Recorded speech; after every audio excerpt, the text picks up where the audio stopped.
I can go, I can go. And they gave him the green light and he went. He led the 3rd Infantry Division in such a way to capture the Eagle's Nest. So they blocked the roads. We're still trying to correct that historical.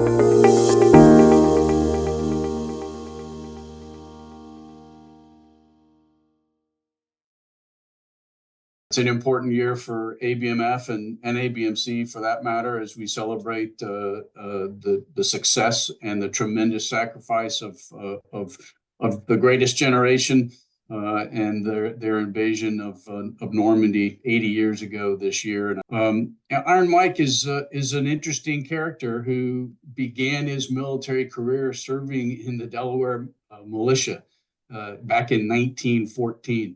And then served through multiple conflicts, through multiple generations, and ended up retiring as a lieutenant general. Served in the Mexican border, earned a Distinguished Service Cross in World War I, commanded the 3rd Infantry Division, where Tim and I both served from the Battle of Anzio up through the surrender of Germany.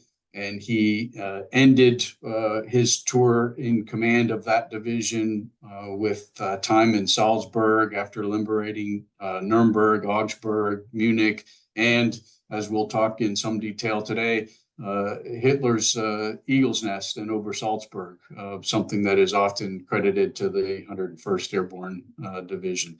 So an interesting book and a great story. We're honored to have Lieutenant Colonel retired Tim Stoy, who a West Point graduate and who had a career of service in our Army, but we shared service together while he served as the president of the historian of the Society of the 3rd Infantry Division while at Fort Stewart, Georgia. And I was serving in my second tour in the division as the deputy commanding general, having commanded a battalion and served as the G3 there earlier in my career. But so in this book, certainly Iron Mike's background and history spans well outside of the 3rd Infantry Division, but perhaps that is his most treasured duty assignment. So we'll have many of us, myself included,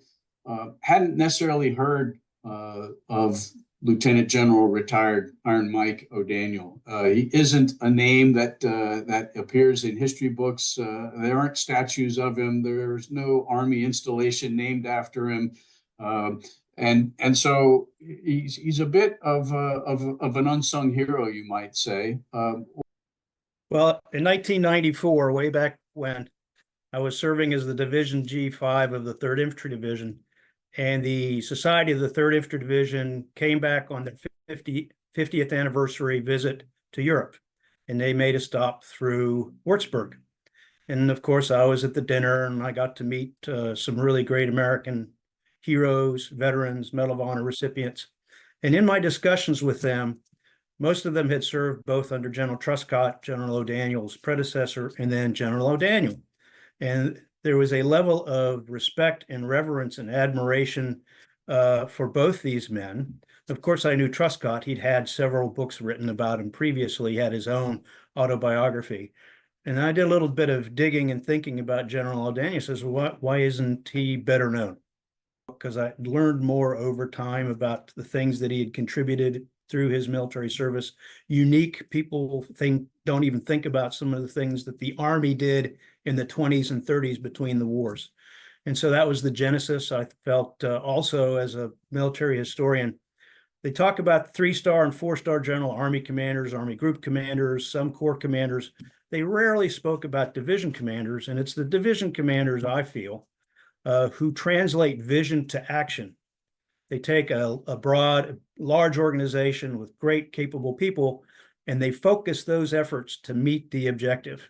And so, yep, need a division commander, get them more notoriety, more recognition. But O'Daniel turned out to be a fascinating man, and the more I dug, the more I enjoyed learning about his many varied assignments and the traits that he exhibited throughout his career. Your efforts to uncover all of those pearls, just great stories that needed to be told. You never found a specific a journal, and the only thing that he personally recorded was something closely held by his family. I guess it was his son. But you did go through 9 boxes worth of material to include his personnel file, which listed every efficiency report, every assignment, set of orders that he'd had from lieutenant to 3-star general.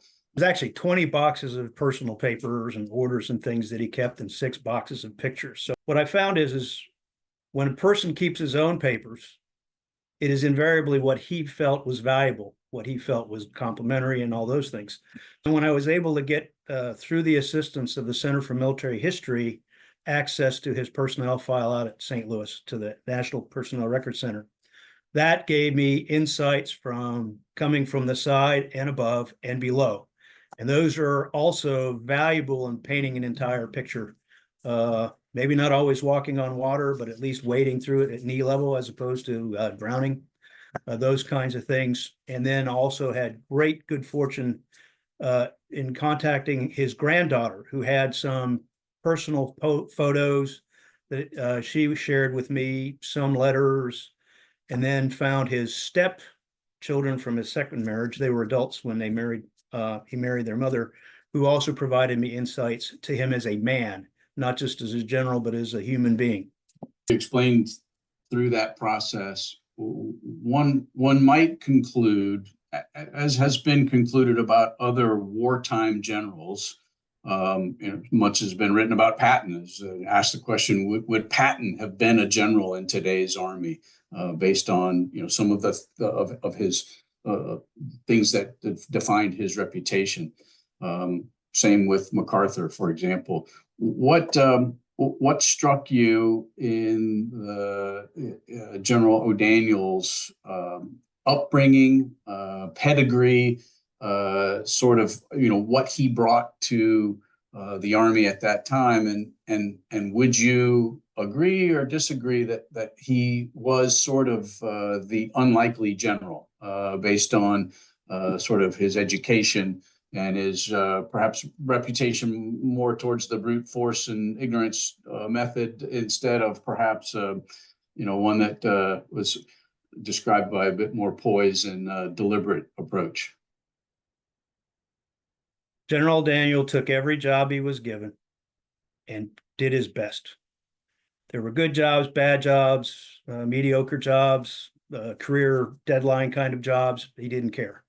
He was given a job and he did everything possible to ensure it was successfully, the mission was completed, going from helping build CCC camps and running the camps to the pilgrimage to the cemeteries in the 30s over in Europe with the ABMC, to advising the National Guard. I learned in the course of my research is, although for us today, the series of assignments that he had may have been viewed as less than career enhancing, the Army after World War I had fantastic officers who they retained, and they had to put them in jobs. So there were no really bad jobs or career killing jobs. They were jobs these guys had to do until the next emergency. They were pretty much keep behind glass and break when there's an emergency. A lot of these guys, had there not been World War II, probably would not have been generals and retired colonels.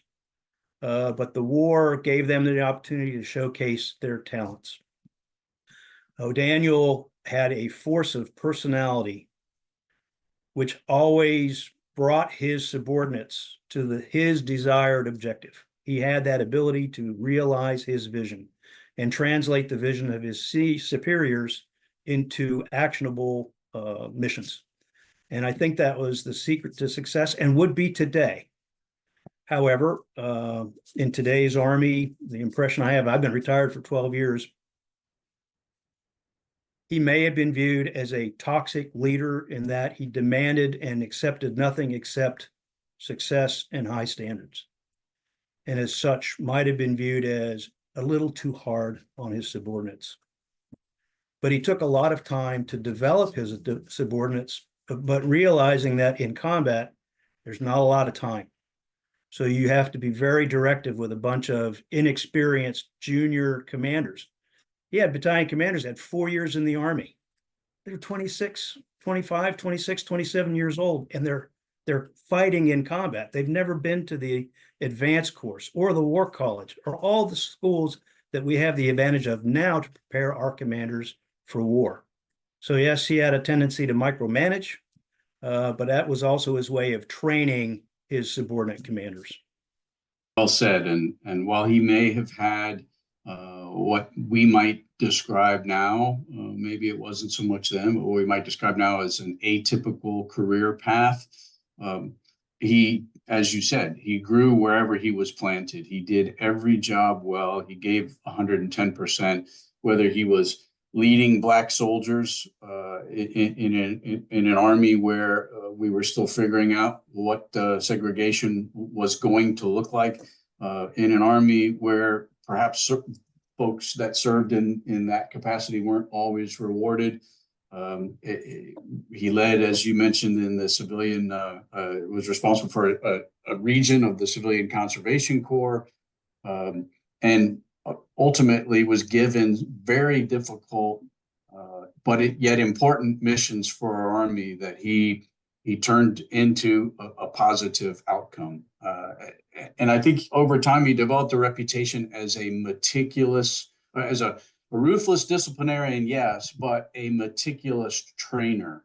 And I think built that reputation of being a successful trainer with some key people whose names you probably will share with us, who then shaped his career for decades to come and had a vote in his future, which is often, the case today as well. And so whether it was early days of standing up the officer training camp at Fort Myer, Virginia, just 10, 15 miles from where I sit today, to leading theater Army efforts to train Army pieces for the major amphibious operations, to include Operation Torch in southern France.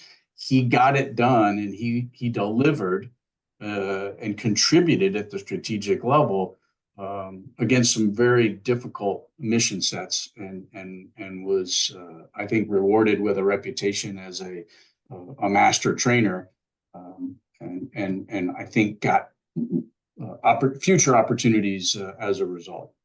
Determining factor in his success is that he served under Mark Clark in World War I. They were both lieutenants. One was a company commander, one was a platoon leader.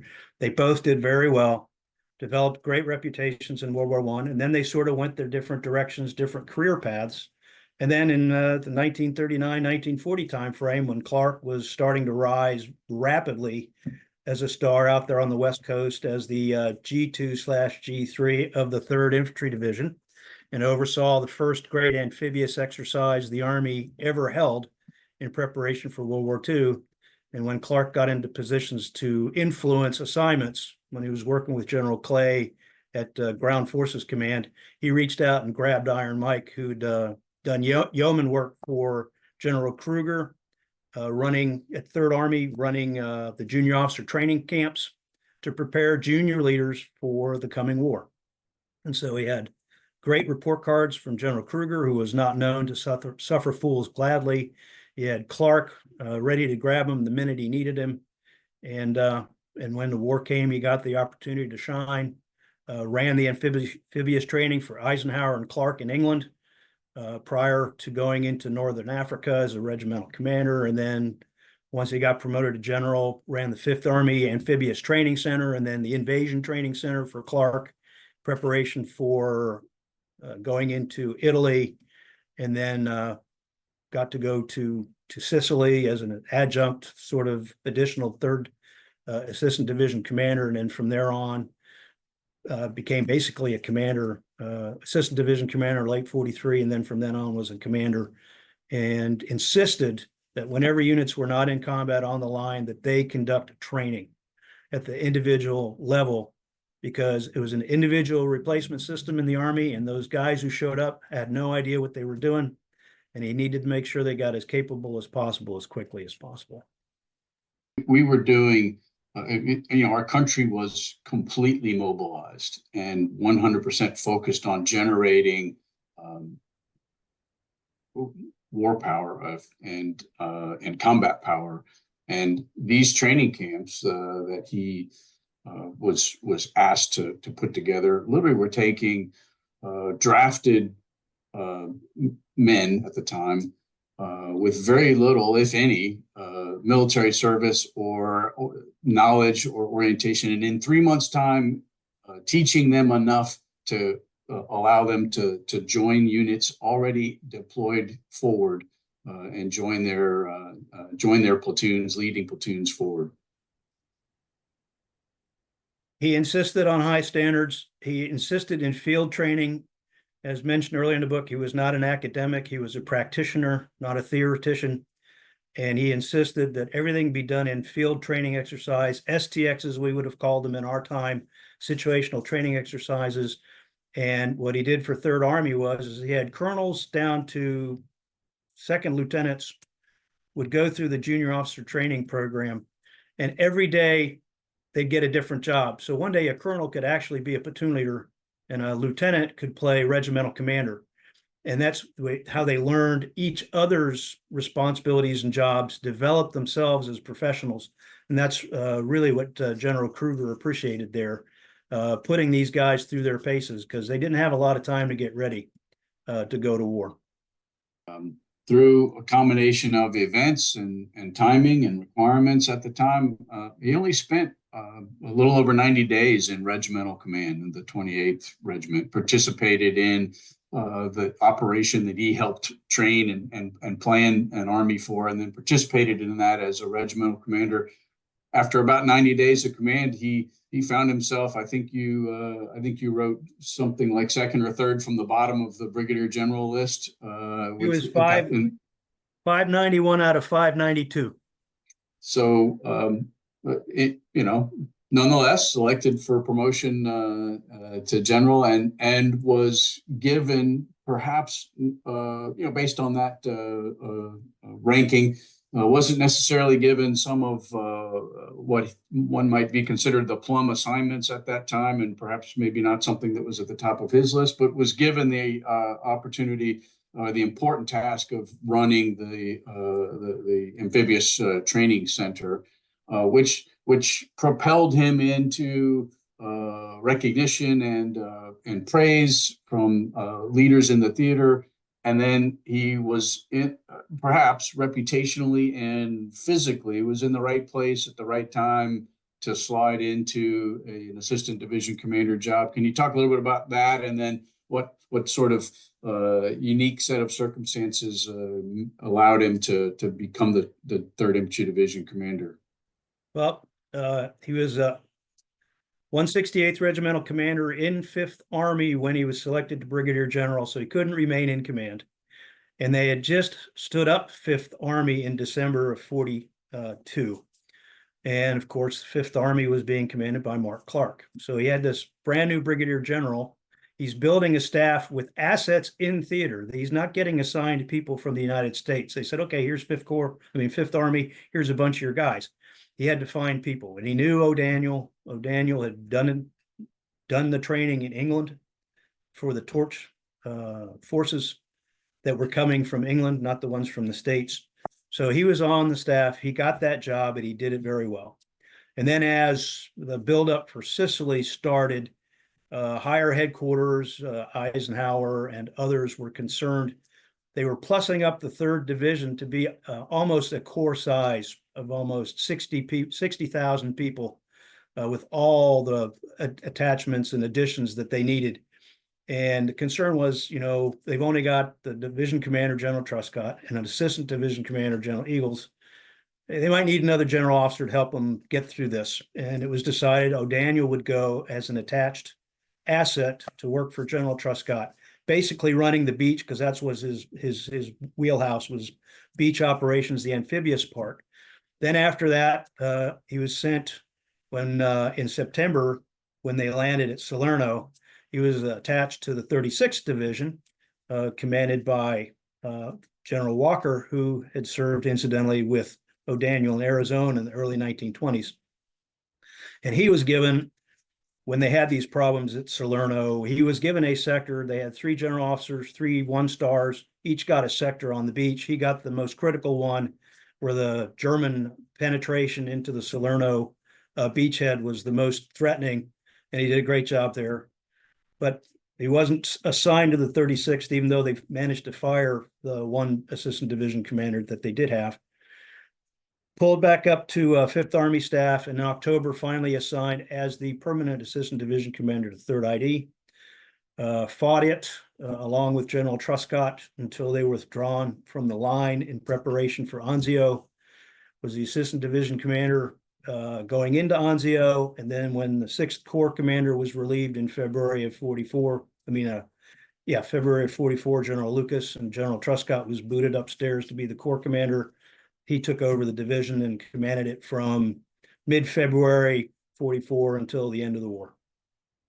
In this role as the division commander, he had while we would probably conclude that soldiers generally revered him, he had this reputation for being out, not in the headquarters, but being out in the front lines and in the foxhole and in at the forward line of troops, as we say, and soldiers appreciated his presence and felt the energy that he brought when he was around them. Staffs and his immediate subordinate commanders didn't always share the same feeling.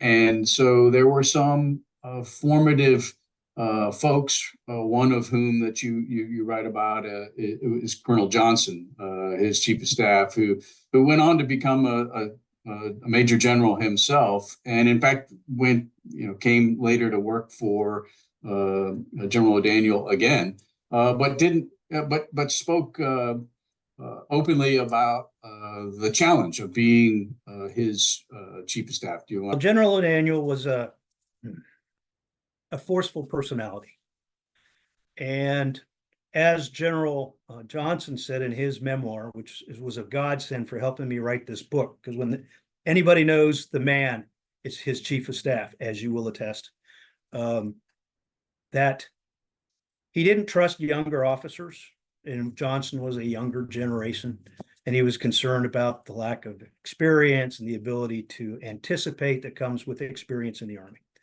And he was not a warm person with his direct subordinates. He was a very matter of fact, give you the orders, okay, take care of it, I'm going out and check the troops. And General O'Daniel also was a good idea volcano. His very fertile mind always came up with ideas. Why don't we try this? Let's try that. Some less practical than others. And it was the chief's job to sort the wheat from the chaff, but be very judicious, because the last thing you want to do is undercut your commander. And so he found his tour of duty as the chief, although rewarding and successful, also very trying, because he had to be an intercessor for subordinate commanders who were like, well, what's the old man really want? I don't understand.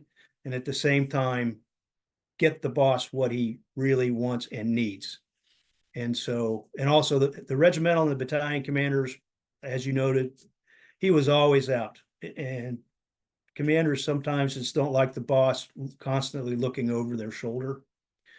And so from the various memoirs that I was able to use and get that flavor, they all loved him, but they would have loved to have seen a little less of him in the line. He led the 3rd Infantry Division in such a way that he was looking for opportunities to reward the soldiers for what he knew was a tremendously hard fight that they had been fighting. And one of the ways that he did that was attempting to set conditions for the 3rd Division to be the first to capture the Eagle's Nest. And there's some great little examples that you provide in the book where it could have gone another way. The 3rd Division had an outstanding awards program. It wasn't ad hoc where a commander just felt like sending it up. They had a mechanism all the way from battalion up to division for how you process award recommendations. You had clerks at each level who were better at writing than just your normal bear. And so he felt, and he learned this from, I think, from General Clark, is you need to recognize valor. You have to have a way to do it. Shouldn't be ad hoc. And he used that to great effect, as reflected by the 43 Medals of Honor awarded to 3 ID soldiers in World War II, vastly more than any other unit, the Distinguished Service Crosses, all those. I think he was not self-serving in his desire to get to the Eagle's Nest and Berchtesgaden, but I think he was jealous for his soldiers to get that recognition and honor. The 3rd Division had taken Nuremberg, 3 days of tremendous combat fighting, and that was the high castle, high imperial city of Nazism. They took Munich, which is where the beer hall putsch and Hitler came from, and I think he felt, my guys deserve the opportunity to get his house. And so when the opportunity presented itself, and he called the Army, the Corps, and the Army commanders, when they were sitting outside Salzburg and everybody else was stuck up in the north about 50 kilometers, I can go. And they gave him the green light and he went. And that's how it worked. And then, as I've noted in the book, there was a little bit of, I don't know how I would describe the relationship between he and the commander of the 2nd French Armored Division, but I don't think they were close friends. They were made of different stuff. And when the 3rd Division took over Strasbourg from the 2nd Armored Division after it had been liberated and spent another week clearing the city that had already been liberated, I don't think he felt that he was going to go take a back seat to the 2nd Armored Division going into Berchtesgaden. So they blocked the roads, yes. We talked to the guy who was responsible for holding the bridge, General Ramsey, then a lieutenant colonel. Nobody goes across this bridge unless I specifically, personally tell you they can go across that bridge. But that's whose name is there. Unfortunately, Steve Ambrose screwed it up with the band of brothers, but so be it. We're still trying to correct that historical record. Unfortunately, General O'Daniel lost a son in combat while he was a division commander. His son was assigned to the 505th Parachute Infantry of the 82nd and participated in Operation Market Garden and was killed in action on the 20th of September outside of Muck, Holland, while moving forward with his company. And initially the report was missing in action, and that's what got back to General O'Daniel. And it took a couple of weeks to determine that he was indeed KIA. And once he found out, he sent a note to General Ridgway, who he thought was still the 82nd commander. They'd known each other from before the war, and asked, could you please get me details on my son's death? I'm just a concerned father. I'm not asking questions, not questioning your leadership and how your division fights, but I'd really like to know what happened. And eventually, he would only learn later, while he's in Salzburg at the end of the war, from the first sergeant of his son's company, who had been wounded at the same time and had been in recuperation and hadn't been able to write a letter. But when he found out what the division, what Mike wanted to know, he wrote him a really nice letter. I've got it in the book, basically saying, yeah, he was a hero. This is what happened. And once he was buried, he sent his chaplain up to what is now Margraten, run by the ABMC, and had them open the grave, placed some items on the grave, including a Silver Star citation, which O'Daniel had awarded his son, stating, he says, if I can't, as a division commander, give my own son a Silver Star, then what the heck is good being a division commander? The testimony from General Johnson, then the chief said he was so focused in killing Germans and getting through the Vosges Mountains and ending the war that he was wound so tight that when General Marshall came and visited the 3rd Division and the rest of 7th Army in November, he said, as soon as you finish this operation getting to Strasbourg, you're taking 60 days of leave. You have to go home. You're wound too tight. Go see your family, go mourn, do stuff, but you need a break. So it did affect him, but in a way, his letter to his best friend was, yeah, it hurts to lose the guy, but I'm comforted knowing he was moving forward when he died. So O'Daniel was a big boy. He understood people die. His army commander had lost his son just previously. General Patch's son had been killed. He dealt with it. It was tough, but he used it as a motivation also. And it made him even more cognizant of the impact of the soldiers at the front. They said the day, there's a thing in the books, is the day he learned that his son was killed, his adjutant said he left the division headquarters and spent all day visiting soldiers on the line. That's how he initially coped with that loss. There's sort of life after division command. He was posted to Fort Benning, now Fort Moore, but Fort Benning, Georgia, to run the infantry school. That was another important job for our Army. And he took some of those folks who had served him well with him. General, or at the time, Colonel Johnson, his chief of staff, being one of them. I think that one of his great legacies as an Army commander, Army senior leader, was the Infantry Conference of 1946, where they took all the lessons learned from the war for the infantry, recommended new force structures, new types of weapons and weapon systems. And his major goal is we're not building an army that won World War II. We have to build an army that's going to win the next war. So we have to anticipate, even though we can't know everything. And everybody who came had been a senior commander in World War II. You had Ridgway, you had Kruger, you had General Devers, who'd been his Army Group commander, all these experienced commanders. And he had to ride, not roughshod, but he had to get these guys working together and take all their input and put it into something useful and utilitarian for the Army. And so I think we got certain weapons out of there. Eventually, the armored personnel carrier came out of that effort.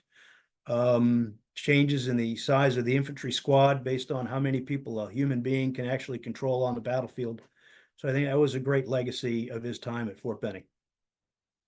As he left that important job for the Army, he was then asked to do something even more unique, and one where all of us, if all we did was listen to the last 40 minutes of conversation about Iron Mike, would probably not place General O'Daniel in this job. But he was asked by Army leadership to go and serve as the Army attaché in Moscow, the senior defense official in the Soviet Union. One where you might think, just looking at the picture behind you, what was going through, what do you think perhaps was going through Army leadership's mind as they put someone like General O'Daniel into this important but perhaps unlikely job? That probably would have been General Eisenhower. I think he was still the chief then, preparing to retire. And he understood, he knew Mike. Mike had worked for him throughout most of the war. And this guy could stand up to Zhukov and Konev and all those hard-nosed Soviet, Russian Army Group commanders. I think they wanted a hard guy, not to be intimidated, and to show the Russians that we can be just as hard as you. You can slam that Iron Curtain, but we've got our own bunch of really tough fighters. Also, having been a combat guy, maybe having a good view, a way to evaluate the actual effectiveness of Soviet units, if he was able to get out and actually see them and give a good evaluation of their capabilities, evaluate their leadership based on what he sees. So I think that was the main reason they sent him to Moscow, not necessarily to be a diplomat. You had the ambassador there to do that. He was there to be the hard-nosed military guy. When you look at his command in World War II, I think the Battle of the Colmar Pocket, not a low point, but a high point. The low point was he had to go home after Strasbourg was liberated. Third ID was the occupation force of Strasbourg for about 2 weeks. And then they were chopped to the French army for the Battle of the Colmar Pocket. The initial defense of the areas during the German counterattack in December were commanded by his assistant division commander. He wasn't supposed to be back for 60 days. He came back in 30 days, just in time to influence the planning for Third ID's operations to collapse the Colmar Pocket. And what I read and learned is the basic plan was drawn up by his staff, and then he orchestrated this masterful scheme of maneuver, which kept the Germans off balance, had no idea what the actual objectives were, got him in misdirection. And so the low point was having to leave his beloved division. I bet he was afraid that they would give it to somebody else if he stayed away too long. So he came back early and then got it into the battle where they got their presidential unit citation for their outstanding fighting and the French Croix de Guerre Fourragère. So I think that was where his personally, he impacted every battle they fought in, but this is probably his best known and most important. Reading another question from one of our attendees in the chat. It says that my father served as a second lieutenant on the front line under General O'Daniel, deeply admired Iron Mike, as did, as we've said, so many of his men. He said his dad would often comment how Iron Mike and then Colonel Lionel McGarr were often seen up on the front lines with them. Both McGarr and O'Daniel were only recently, in Walt's opinion, belatedly inducted into the Third ID Hall of Fame during the same ceremony as Generals Eisenhower, Marshall, and Ridgway. O'Daniel never said which one of his commanders and which one of his regiments he favored the most. But when you look at it, I think because McGarr was the longest serving regimental commander, the 30th might have been his more go-to unit for the really difficult stuff. And so I think he had a great respect for Colonel McGarr, although some sources say McGarr tried to avoid O'Daniel because they were too much alike whenever they were around each other. I think O'Daniel, having been a lieutenant in World War I with very little training, understood the plight of all these young officers, especially the guys coming in late in the war through, the shake and bake program, OCS, all these things, battlefield commissions, and had a soft spot for them and really paid attention to them. That's one reason I think he really loved Audie Murphy, because he took that commission after resisting it for almost a year, and then went out and did great things as a combat leader. Right, thanks for that. So another question from one of our participants. This participant was actually, while I was the Deputy Commanding General in Third ID, Tim, while you were there as well, serving as the historian for the Association of the 3rd Infantry Division. This gentleman, as a 3-star, was the Corps commander. 18th Airborne Corps, which of course had responsibility for one of the divisions in its org chart was the 3rd Infantry Division. So General Townsend asks, other than the loss of his son on the battlefield, what was a likely low point for General O'Daniel and the 3rd Infantry Division in combat? 𝐲𝐭 scarred them all. When O'Daniel was in Moscow and the ambassador's wife was complaining about how bad it was, his line in his memoir, which I was able to find, or his notes from his service, was, "What the hell's so bad? I was at 𝐲𝐭. Nothing could be that bad." So I think the 𝐲𝐭 constant bombardment, the constant pressure from the Germans trying to collapse the beachhead, the artillery fire, just the stagnation of just sitting there and not really being able to break out was the hardest experience of his time in command. I can add that at his retirement ceremony in Chief of Staff of the Army's office in 1956, Chief of Staff being Maxwell Taylor, who had commanded the 101st in World War II, stated, says, what Iron Mike wanted, he always got, and he got to Berchtesgaden first. So when the division commander of the 101st says that in public, I don't think you need to be skeptical about who got there first anymore. If Iron Mike were alive today, he would be fighting to be on the board with the ABMF. His brother is buried in France, who was killed in World War I in July, and he's buried at the Wazan Cemetery, and his son is in Margraten, and he would do everything in his power to help you guys support ABMC in taking care of his family. Well, thank you so much, Tim. Great. Well said, and thanks again, Tim, for your time, and thanks to all of our attendees on both sides of the Atlantic for joining us today, and we wish you the best.